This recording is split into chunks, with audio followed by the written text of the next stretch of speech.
अस्सलाम वालेकुम नाज़रीन, मैं हूं यहिया जावेद बांडे और रिकॉर्ड नशिस्त के साथ आप लोगों की खिदमत में हाजिर है। नाज़रीन, सबसे पहले तो देखने वाली बात यह है कि डिसीजन तो आ गया है सुप्रीम कोर्ट का। इसके ऊपर बात करेंगे हमजा शहबाज के हवाले से। फिर हम बात करेंगे आज जो जलसा होने जा रहा है इमरान खान साहब का गुजरांवाला के अंदर, उसके ऊपर बात करेंगे। और सिक्योरिटी सूरत हाल जो आपका मुल्का जो मुल्क है, आपका जो बिल्कुल जो नेबर मुल्क है अफगानिस्तान, उसके ऊपर बात करेंगे, वहाँ पे क्या सूरत हाल पेशरफ चल रही है। अस्सलाम वालेकुम ब्रिगेडियर साहब। जी वालेकुम, बहुत बहुत शुक्रिया वाले। आपने जी सर, क्या देखते हैं आप डिसीजन के ऊपर पहले? जी पहले अपना सुप्रीम कोर्ट का जो डिसीजन आया है वो बड़ा क्लैरिटी से उन्होंने चीज़ों को बयान किया है और उन्होंने 63A के साथ और सारी 183 और 184 इसके तहत जो जितनी एप्लीकेशंस फाइल हुई थी और जो प्रेसिडेंशियल रेफरेंस दिया था उन्होंने उसको एक जगह इकट्ठा कर दिया और इकट्ठा करके सुप्रीम कोर्ट ने एक फैसला दिया। और मैंने कल भी आपसे अर्ज किया था एक ले मैन के तौर पर कि एक बहुत अच्छा फैसला है कि उन्होंने कहा कि जो मुनारिफ अराकीन है उनका वोट कास्ट नहीं होगा। अब इसमें इफेक्ट क्या पड़ेगा आने वाले दिनों में? आने वाले दिनों में इफेक्ट ये पड़ेगा कि ये जो बिकाऊ माल पाकिस्तान की सियासत में मौजूद है, राजा रियाज, नूर आलम, नुसरत पठान और रमेश कुमार, इस किस्म के लोग जो जाके मैरियट होटल में मसाज करा रहे होते हैं, अपना पीपल्स पार्टी जो उनको पैसे देती है अमेरिका के थ्रू, तो वो चीज़ें रुक जाएंगी। और उसका इम्पैक्ट ये है कि हमजा शहबाज जो है वो इमीडिएटली ही is been ceased to be a chief minister. वैसे भी कहते हैं वो ब्रायलर ग्रुप जो होता है ना, उसकी उम्र 40 दिन होती है, उसके बाद उसको ज़िबा कर दिया जाता है। तो ये तो 40 दिन पूरे हो गए इनके, इलीगली काम किया था। जैसे इसने ब्रायलर मुल्क से पैसे कमाए हैं, 100 रुपये रेट बना के 1 अरब रुपया कमा गया है ये कुकड़ी चोर। तो अब तो ये बिल्कुल इसके अंदर कोई जस्टिफिकेशन ही नहीं रहेगी ना। He is no more a chief minister. और इसकी चीफ मिनिस्टर जिस तरह ये इलेक्ट भी हुआ था बांडे, वो भी आपने प्रोसेस देता था। वो जो पीटीआई का मजारी साहब थे, जिनकी बहुत सारी तस्वीरें आपको मिल जाएंगी बहुत सारी जगहों पे, एक एमपी हैं पंजाब असम्बली की, उनके साथ जिन्होंने पहले अपनी एक खुद वीडियो बना के रिलीज की थी। इस किस्म के तो लोग हैं जो पॉर्न वीडियोस बना के रिलीज करते हैं और उनकी लीडर कहती है मेरे पास बहुत सारे लोग के वीडियोस मौजूद हैं। इसका मतलब वो वीडियो बनाती भी हैं और देखती भी हैं। तो इस किस्म के जो सियासतदान हैं उनकी जो एंट्री है और उनके जो डिफेक्शन क्लॉज है उसके ऊपर एक बड़ा अच्छा फैसला आया। अब हमजा शहबाज शुड रिजाइन। परवेज इलाही ने भी कहा है कोई नया नाम आएगा उसके ऊपर इलेक्शन होगा। अभी तो एक्टिंग चीफ मिनिस्टर आपका बुजदार रहेगा मेरा ख्याल, या परवेज इलाही साहब रहेंगे। तो ये एक खुशाइन चीज़ है कि हो सकता है, हम उम्मीद करते हैं कि इससे पाकिस्तान की जो सियासत है उसके अंदर कोई स्टेबिलिटी, अल्लाह करे उसके अंदर कोई स्टेबिलिटी आने वाले दिनों में आए और इस फैसले को फ़ौरन इम्प्लीमेंट होना चाहिए। एजाज हसन साहब एक बहुत बड़े कानूनदान है, इसके अलावा बहुत सारे लोग हैं, उन्होंने कैटेगोरिकल फैसला दे दिया है 4 लफ्ज़ों के हमजा शहबाज की हुकूमत ख़त्म। अब ये उसके ऊपर दाएँ बाएँ आएँ बाएँ फिश करेंगे तो ये जो उनका पुराना रवैया है, जो नवाज शरीफ ने निकल के कहा था मुझे क्यों निकाला, और जो इनका पुराना रवैया है कि अपने फेवर में फैसला आ जाए तो खुश, अपने खिलाफ फैसला आ जाए तो उसके बाद चाहे चू चू करने लगते हैं कि जी ये हो गया तो वो हो गया। उनके साथ बहुत सारे ऐसे मौजूद हैं लोग जिनके अपना बैकग्राउंड, जैसे वो एक इनकी इंफॉर्मेशन मिनिस्टर है जिसकी माँ एक नर्स थी और उसने अरबों की जायदाद बनाई है। इस किस्म के लोग हैं इनके साथ मौजूद हैं जो इनके नैरेटिव को, इनके थीसिस को लेके आगे चलते हैं। लेकिन एक चीज डिसाइडेड है, Hamza Shehbaz ceases to be the prime minister. और अगर वो कहेगा और अगर कोई इसकी एडमिनिस्ट्रेशन बात मानेगी, ब्यूरोक्रेसी बात मानेगी, तो that will be totally illegal और वो कॉन्टेम्प्ट ऑफ कोर्ट पे काउंट होगा। तो ब्यूरोक्रेसी को उनको बिल्कुल उसकी किसी मीटिंग अटेंड करने से या किसी बात मानने से इनकार कर देना चाहिए। ये पोजीशन मेरा ख्याल बन रही है। अच्छा ब्रिगेडियर साहब, आप जहां बात ना मानने की बात कर रहे हैं तो चीफ इकोनॉमिस्ट हैं जनाब मोहम्मद जुबैर खान साहब, उनको भी इन्होंने कहा कि आप जो है वो ये जीडीपी के अंदर जो है वो आगे पीछे कुछ करें उसको, और इकोनॉमी के जो मामलात है उसके अंदर कुछ मैनिपुलेशन करने की कोशिश करें। तो वो रिजाइन कर गए हैं। तो आप क्या समझते हैं कि ये इस तरह की चीजें करके क्या चीज साबित करना चाह रहे हैं? दो नंबर आदमी, अपने इनकी 2 नंबरी कोई पोशीदा है। मैंने कहा सुप्रीम कोर्ट ने फैसले दिया, कहा मुझे क्यों निकाला। यानी हारून रशीद साहब ने एक बड़ा कैटेगोरिकल, उन्होंने एक प्रोग्राम में कहा है, मैंने उसमें सुना था कि जो खून था वो भी प्लेटलेट्स का वो भी इनका अपना नहीं था। और वो 100% कंफर्म है कि एक बंदा जेल में कह रहा है कि प्लेटलेट्स यहाँ है, वहां जाके जहाज के उस पर खड़ा हो। वो तो चोरी और डकैती, झूठ बोलना। जो वीडियो बना सकते हैं पोर्न वीडियो, जो लड़की ये कह सकती है कि मैं पोर्न वीडियो बना सकती हूँ, उसके अखलाक का, मोरालिटी का, करेक्ट आप खुद ही अंदाजा कर लीजिए। क्या हमारे यहाँ पाकिस्तान के माशरे में लोग अपनी बहुओं बेटियों को इजाजत देते हैं कि वो इस किस्म की वीडियोस बनाए, अल्लाह करे और देखें? यहाँ तो मर्द नहीं देखते हैं उसको। अगर एक लड़की, तो उससे आप इनके मोरालिटी स्टैंडर्ड का अंदाजा कर लीजिए ना, कहाँ इनका मोराल खड़ा है। वो आपकी वो है आपकी इंफॉर्मेशन मिनिस्टर, वो दुबई में किसी अपने दोस्त को हाथ हिला रही थी। वो वहां गई थी अपना उम्रा करने बगैर किसी कंपेनियन के, बगैर किसी महरम के, और वहां जाके हंस रही थी, वहां जाके हाथ ला रही थी। वहां इन्होंने ऑर्गेनाइज किया कि जी आप जुलूस निकालो। तो ये जो करेक्टरलेस जो लोग हैं, इनसे आप क्या एक्सपेक्ट करते हैं? तो आई विश, जैसे असद मजीद साहब खड़े हो गए थे, उन्होंने कहा कि जी हाँ ये रास्ता लिखा गया है, तो इस किस्म के लोग ब्यूरोक्रेसी में भी मौजूद है ना, तो नेचुरली वो खड़े होंगे। और आई विश, मैंने आपको कहा कि आज के बाद लोग हमजा शहबाज की बात मानने से इनकार कर दें, बिकॉज वो लीगली ही ceases to be a prime minister, chief minister. वैसे भी वो चीफ मिनिस्टर नहीं लगता था, जो उसकी बात करने की आदत है और जो वो भत्ते जमा किया। अच्छा सर, थोड़ा सा अगर हम आगे चलें और हम जलसों की बात कर लें, अगर इमरान खान साहब का जलसा जो है वो बड़े अच्छे भरपूर जलसे कर रहे हैं और प्रेशर भी बिल्ड कर रहे हैं, तो आज उनका जलसा गुजरांवाला के अंदर है। एक मरियम ने किया था जलसा कुछ रोज कबल, और एक अब इमरान खान साहब का है, तो आप कैसे मवाजना कर रहे हैं और क्या एक्सपेक्ट कर रहे हैं गुजरांवाला से? मरियम के जलसे से इमरान खान के जलसे का मवाजना नहीं है। वो छवाबी, वो जाके 2 घंटे गाड़ी में बैठी रही थी। वहां से आपने देखा वो कोटला में लोग कुर्सियां उठा के भाग रहे थे वहां से, और कोटला पे वो जो अपना होस्ट थे, उनका अगर आप इंटरव्यू सुने, उन्होंने 10 डिशों का इंतजाम किया हुआ था। एक तरफ पाकिस्तान की मईशत की बात करते हैं और जाके खाबे खाते हैं 10-10। कोई उन्होंने कहा जी हमने पता नहीं ये बनाया है, वो बनाया है, बारबेक्यू बनाया हुआ है क्योंकि वो आ रही हैं। तो ये 70,000 का जो मेकअप करा के जाएगी, 75,000 का मेकअप करा के जाए, जिसने अपना $10,000 के जूते पहने हो, जो कहे कि जी मेरे अंडे जो है वो किलो के हिसाब से, उसका आप क्या मुकाबला करेंगे ऐसे शख्स से जो एक शलवार कमीज पहन के स्टेज पे चढ़ जाता है? और अगर आप सवाबी में देखा हो तो मर्दान में देखा हो, उसके लिए वो बनाया गया था, बुलेट प्रूफ स्टेज बनाया गया था। तो उसने बुलेट प्रूफ स्टेज को कहा था कि शीशे को नीचे कर दो या एक फट्टा रखो, मैं ऊपर खड़े होकर तकरीर करूंगा। तो इमरान खान के जलसे नेचुरली, मैंने आपसे पहले भी कहा था कि वो एक ट्रेंड शुरू हो गया। अभी गुजरांवाला में कल से लोग आके बैठे हुए हैं। गुजरांवाला में हमारे बहुत सारे दोस्त हैं, उनसे जो बात हुई, उन्होंने कहा जी इधर के मैसिव मेहमत क्राउड होगा। कल नून लीगी एक प्रेस कॉन्फ्रेंस कर रहे थे कि इमरान खान ये ना इस्तेमाल करे। और भाई तुम अपनी वैल्यू तो देखो जो प्रेस कॉन्फ्रेंस कर रहे हो। तुम्हें तो कोई अपने बाजार के बाहर कोई नहीं पहचानता है तुमको, तुम आके प्रेस कॉन्फ्रेंस करके इमरान खान को कह रहे हो। और वहां पे लोगों ने खड़े होकर कह रहे हैं कि जी कल वहां पे इतना क्राउड था या कि आप सोच नहीं सकते। तो आज आप सोच लीजिए, वो वैसे भी पहलवानों का शहर है, लोग वहां पे बोल्ड लोग होते हैं, वो पाकिस्तान के साथ आगे खड़े होंगे। वो कोई वो थोड़ी है, ये खुरम दस्तगीर साहब के फादर वहां पे रहते हैं। वैसे वो जिन्होंने, जब अयूब खान का और फातिमा जिन्ना का इलेक्शन हो रहा था, तो मैं वो बात नहीं कहता, जब फातिमा जिन्ना जो कायद आजम की बहन थी, एक बहुत ग्रेट, बहुत अजीम औरत थी, उनके बारे में क्या कहा था और क्या किया था। तो इस किस्म के सियासतदानों को रिजेक्ट करना जरूरी है।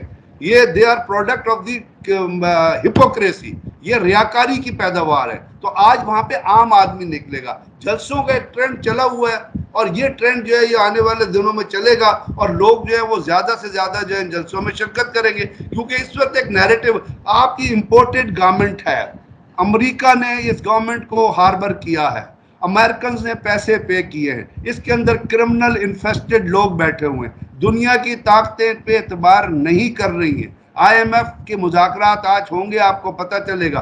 सऊदी अरब UAE ने जो कहा है वो आपको पता है। अब जब ये क्योंकि शहबाज शरीफ पे कौन एतबार करेगा यार, आप मुझे बताइए। जो शख्स मनी लॉन्ड्रिंग में इन्वॉल्व है, जिसका बेटा मनी लॉन्ड्रिंग में इन्वॉल्व है, जिसके बेटे मनी लॉन्ड्रिंग में इन्वॉल्व होने की वजह से बाहर बैठे हुए हैं, उनके ऊपर फर्द जुर्म लगी हुई है। वो जिन्होंने 4-6 साल की उम्र में करोड़ों की जायदाद बनाई है, और सुप्रीम कोर्ट के अंदर ये सवाल उठता है, इस्लामाबाद हाई कोर्ट में ये सवाल उठा वकील से, क्या आप बताइए कि 14 साल की उम्र में आप इतनी जायदाद बना, तो चोरी तो जाहिर है। अब बेशर्मी से उसको एक्सेप्ट ना करें, ये तो पाकिस्तान की सियासत का खासा है ना, कि जब आपको पता चल जाए कि आप मुजरिम हैं, आप कहें नहीं मैंने तो जुर्म ही नहीं किया, क्योंकि एलिटिज्म को आपके बिल्कुल हाँ जी। अच्छा सर, ये अफगानिस्तान के हवाले से बड़ी चीज़ें चल रही हैं, जरा इसके ऊपर आ जाते हैं हम कि बिल्कुल जनरल फैज़ हमीद साहब उधर मौजूद हैं, वहाँ पर जो है क्या सूरत हाल है ये भी बताइएगा कि और असल में नेगोशिएशन कब पाकिस्तान तक की स्टार्ट। इंटरनल सिचुएशन तो आपके सामने है या पाकिस्तान के अंदरूनी हालात आपको पता है, हम बहुत दफ़ा इसका जिक्र किया, मईशत डूब रही है। आपका डॉलर जो है 197 रुपीज़ पे पहुंचा है, 30 दिनों में 16 रुपए डॉलर बढ़ा है। अगर इनकी 4 साल हुकूमत होती और 30 दिन के 16 रुपए के हिसाब से लगाएं तो आज 798 का डॉलर होता। लेकिन शुक्र है ये पावर में नहीं थे, क्योंकि उन्होंने आर्टिफिशियल डॉलर को रोका हुआ था। इंडिया रोजाना आपको खतरा जो है वो थ्रेट दे रहा है। इंडिया, हम इसके ऊपर एक प्रोग्राम करेंगे जो बड़ा जरूरी है। इंडिया कश्मीर के ऊपर इलेक्टोरल रिफॉर्म्स के तहत वहाँ पे जो डिलिमिटेशन है उनको चेंज करके हिंदुओं की मेजॉरिटी क्रिएट करने की कोशिश कर रहा है। ये जो गवर्नमेंट है, ये बिकाऊ जो शहबाज शरीफ टाइप और नवाज शरीफ साहब जो जो एजेंट बैठे हैं यहाँ पे, वो वहाँ पे ट्रेड मिनिस्टर पोस्ट करे, कश्मीरियों के खून का सौदा कर रहे हैं, कश्मीरियों की कुर्बानियों का सौदा करे। यासीन मलिक साहब को इंडिया जो है वो अपना या डेथ सेंटेंस या वो उनको परमानेंट जो है वो जेल में रखने के लिए करारदाद पास करने वाला आज एक जुलूस निकल रहा है इस्लामाबाद में यासीन मलिक साहब की फेवर में। और अफगानिस्तान के अंदर से हमें दहशतगर्दी कॉन्स्टेंटली होती नजर आ रही है, बावजूद इसके कि अफगानियों ने कहा था कि जी हम ये इंश्योर करेंगे अफगान तालिबान की हमारी साइंस है, वो दहशतगर्दी कॉन्स्टेंटली हो रही है। और वो उस दहशतगर्दी के अंदर अमेरिका शामिल है। अमेरिका ने पाकिस्तान के अंदर इम्पोर्टेड गवर्नमेंट जो है वो चेंज किया। अब इन हालात में जरूरी है कि अफगान तालिबान से बात की जाए। अब उसी बात के सिलसिले में जो आप फरमा रहे हैं, और जनरल फैज हमीद साहब से ज्यादा अप्रोप्रिएट आदमी कोई नहीं है अफगान तालिबान से बात करने की, इसलिए कि जनरल साहब ISI में रहे, उन्होंने अफगान तालिबान को भी हैंडल किया। इससे पहले भी वो अफगानिस्तान गए थे, जब वहाँ से पाकिस्तान ने इतने सारे वेस्टर्न्स को निकाला था, इवैक्यूएट किया था, इंश्योर किया था कि तालिबान के रूल में कोई वहाँ पे दहशतगर्दी ना हो। वहाँ पे इंडिया की रॉ की बहुत सारी प्रॉक्सीज मौजूद हैं जो वहाँ पे अभी भी दहशतगर्दों को ट्रेन कर रही हैं, और उनके लोकेशन जो है ISIS के साथ रिलेट होते हैं। पाकतिया और नंगरहार में वो चीज़ मौजूद है। पाकिस्तान का ये वक्त वहाँ पे गया है और TTP से मुज़ाकरात, इनका बुनियादी मकसद अफगान तालिबान से और को शामिल करके TTP के जो लोग हैं जो पाकिस्तान के अंदर दहशतगर्दी फैला रहे हैं उनसे मुज़ाकरात कर रहे हैं, क्योंकि उन्होंने TTP ने कोई, हालांकि TTP के अंदर कोई सेंट्रल लीडरशिप तो है नहीं, आपको पता होगा उसके अंदर 40 पार्टियां जिससे TTP बनी है। अब किससे मुज़ाकरात करेंगे? इससे पहले उन्होंने मुज़ाकरात ऑनर नहीं किए। आपको याद है नवाज शरीफ के ज़माने में एक उनके प्रेस अटैची होते थे, पता नहीं क्या नाम, वो अपना आप जानते होंगे, उन्होंने एक आर्टिकल लिखा था कि जी वो जो है ना बैतुल्ला मसूद वो फूल की तरह नरम है। मरहूब साहब के क्या नाम था उनको। यार ये सोच है हमारे यहाँ लोगों को की, और उन्होंने पाकिस्तान के ऊपर जो कुछ किया वो आपको पता है। अब जो कुछ भी हो रहा है इसके अंदर जो लोग हैं पाकिस्तान ने इस के दो लोग हैं, एक का नाम है मुस्लिम खान और एक का नाम है महमूद खान। मुस्लिम खान को जो है डेथ सेंटेंस हुई है, वो 33 लोगों के कत्ल में इन्वॉल्व है, और महमूद 31 लोगों के कत्ल में इन्वॉल्व है, और महमूद खान जो है उसको अपना को 20 साल की सज़ा हुई है। और ये दोनों सवात से पकड़े गए थे और बड़े हार्डकोर क्रिमिनल हैं जिन्होंने पाकिस्तान के अंदर लोगों को, अब इनको जो है वो कहीं नॉर्थ वजिस्तान में या कहीं ट्राइबल एरिया में पाकिस्तान ने जो इनको छोड़ने का फैसला किया है, अब इनकी मेरे ख्याल मर्सी पिटीशन जाएगी या इनकी वो जाएगी प्रेसिडेंट के पास, and they will be handed, क्योंकि वो एक डिमांड थी TTP की, क्योंकि 102 के करीब लोग हैं पाकिस्तान की जेलों में जो कैद हैं इस तहरीक तालिबान के। तो वो महमूद खान और मुस्लिम खान को शायद वो रिहा किया जाए। और ये रेडियो मशल एक है, उसकी रिपोर्ट है, और बड़ी कन्फर्म ये रिपोर्ट अब आ भी चुकी है, और मुख्तलिफ ज़राए से भी ये चीज़ें जो आ रही हैं, क्योंकि 10 से 15 मई तक तहरीक तालिबान ने एक तरह से अपनी तरफ से सीज़ फायर का ऐलान किया था, और जनवरी में भी मुज़ाकरात हुए थे वैसे, और जनवरी में जो मुज़ाकरात हुए थे वो हुए थे पाकतिया में। एक तहरीक तालिबान का एक कमांडर है नूर वली, उसके साथ वो मुज़ाकरात हुए थे। और आपने देखा कि 2021 के अंदर जो है 2021 से 2022 में कोई 50% इंक्रीज हुई जब से तालिबान ने टेक ओवर किया था अफगान तालिबान ने अफगानिस्तान के अंदर। तो इसका मतलब ये हुआ कि अफगान तालिबान पाकिस्तान के साथ डबल गेम खेल रहे हैं।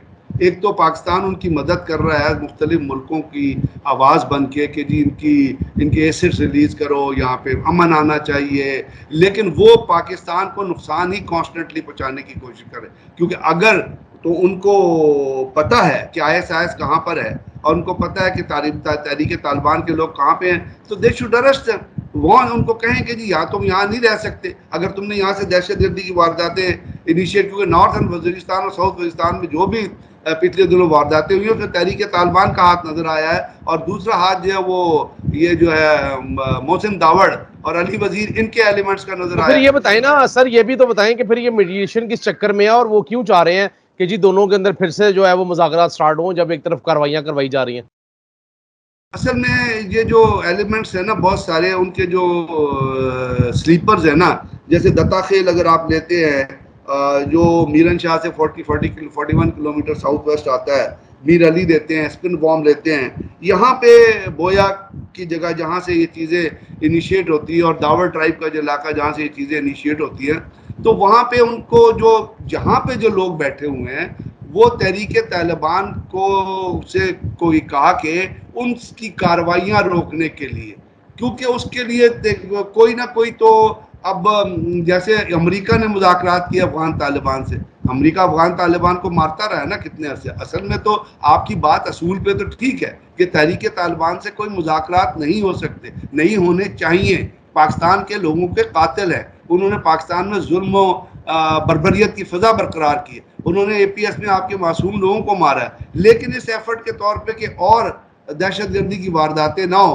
ये जो 30 दिन की हुकूमत है या जिस तरह चीज़ें चल रही हैं, अब अगर आप दिल्ली में ट्रेड मिनिस्टर पोस्ट कर सकते हैं जो कश्मीरियों के खून से खेल रहा है, तो आप इन्हें इसी तरीक़ाकार से आपने कहा कि जी एक इनिशिएटिव, ये असल में बुनियादी तौर पर ये अफगान तालिबान की जिम्मेदारी है कि अफगान तालिबान ने पाकिस्तान को ये रिएश्योर कराया था, चाइना को कराया था, रशिया को कराया था, सेंट्रल एशियन रिपब्लिक्स को कराया था कि अफगानिस्तान की सरजमीन से कोई दहशतगर्दी पाकिस्तान के अंदर नहीं की जाएगी। अब अफगान तालिबान से ये बात करना ज़रूरी है कि आपकी, क्योंकि अफगान तालिबान तो एक लेजिटिमेट गवर्नमेंट है ना अफगानिस्तान के अंदर, तो उसमें जब आप उनसे बातचीत करते हैं तो वो फिर तहरीक तालिबान को दरमियान में ले आते हैं, क्योंकि पाकिस्तान के अंदर जो दहशतगर्दी हो रही है वो अफगान तालिबान के थ्रू नहीं हो रही, वो अफगान तालिबान की पेट्रोनेट में तहरीक तालिबान के थ्रू हो रही है। तो पाकिस्तान बुनियादी तौर पे अफगान तालिबान पे प्रेशर डालता है या बात करता है कि जी आपके वादे के बावजूद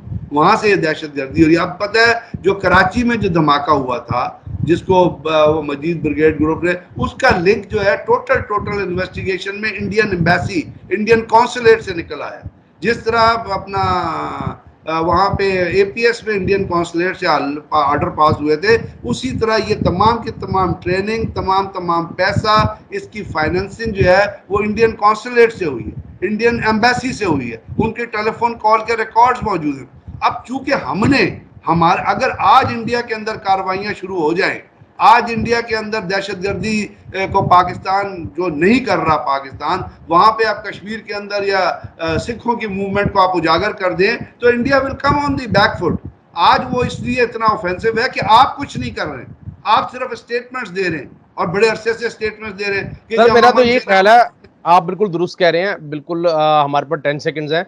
लास्टली ये बता दीजिएगा कि अब ये सूरत हाल जो है ये ऊँट किस करवट बैठेगा, क्या आप समझते हैं कि मीडिएशन से या डायलॉग से जो है वो हालात बेहतर होंगे? क्योंकि आपको याद होगा पिछली दफ़ा भी जब डायलॉग स्टार्ट हुए थे तो उसी के दौरान इन्होंने जो है वो सीज़ फायर की मुखालफत की और हमले किए, और उसके बाद हमारी तरफ से फिर ये DGISPR ने भी कहा कि किसी किस्म के कोई जो है वो रवाबित कायम नहीं है। तो आप क्या समझते हैं लास्टली? मैंने आपको कहा ना, TTP is not a central organization, उसके 40 के अंदर पार्टियां, इससे भी ज्यादा पार्टी, हर एक का अपना ओपिनियन है। तो आप ये समझते हैं अगर एक ऑर्गेनाइज फोर्स के तौर पे वो आपकी बात को तस्लीम कर लेंगे तो I am sorry, I think this will not happen. हाँ, कुछ ग्रुप्स हैं जिनको आप राजी कर सकते हैं, क्योंकि 2 बंदों को तो मैंने कहा, मुस्लिम खान को और महमूद खान को आप ऑलरेडी रिलीज कर रहे हैं, कल भी नॉर्थ वजिस्तान में ऑपरेशन हुआ और 2 बड़े इंपॉर्टेंट कमांडर, तो ये जंग तो जारी रहेगी, इस जंग ने तो रुकना नहीं, क्योंकि तालिबान एक दहशतगर्द फोर्स है, वो कोई पीस लविंग नहीं है, उनका तमाम का तमाम कारोबार जिंदगी दहशतगर्दी पे चलता है। और जिसके लिए वो मजहब का नाम इस्तेमाल करते। अब अफगान तालिबान की बहुत बड़ी ड्यूटी है, अदरवाइज अफगानिस्तान के अंदर जिस तरह पाकतिया में ISIS बढ़ रही है, अफगानिस्तान के अंदर भी उसी तरह धमाके शुरू हो गए। तो अफगान तालिबान को इसका नोटिस देना चाहिए कि उनकी सरजमीन ना ISIS इस्तेमाल करे, ना तहरीक तालिबान इस्तेमाल करे, और अगर कोई इस किस्म के एलिमेंट्स हैं तो उनको पकड़ के जेल में डाले, उनको सजा के निज़ाम से गुजारे, क्योंकि पाकिस्तान और अफगानिस्तान की बॉर्डर की तो कंटिन्यूटी मौजूद है ना, आपका बॉर्डर उसके साथ लगता है, आपने वहाँ तार लगाई है। तो अगर ये चीज़ें चलती रही तो ये अफगानिस्तान के भी फेवर में नहीं है, ये रशिया के भी फेवर में नहीं है, ये चीजें तबाही की तरफ लेके जाएंगी। आपको पता है पाकिस्तान की इकोनॉमी का जो हाल है, हालांकि शब्बर जैदी साहब का एक इंटरव्यू था, उन्होंने कहा कि ये तमाम के तमाम 30 दिनों में जो हुआ है, इस 30 दिनों में आपने पाकिस्तान का बेड़ा गर्क रख करके, ना कोई प्राइम मिनिस्टर है, ना कोई फाइनेंस मिनिस्टर है। कल इत्तेहादियों का इजलास हुआ है, उसमें ये कहते हैं कि जी हाँ जी हम पाकिस्तान, हमने कहा माशी सूरत हाल को बेहतर करो। और भाई माशी सूरत हाल के ऊपर कोई फैसला किया है आपने? कोई फैसला किया आपने? वो लगे हुए हैं क्योंकि उन्होंने इलेक्शन मैनिपुलेट करना है।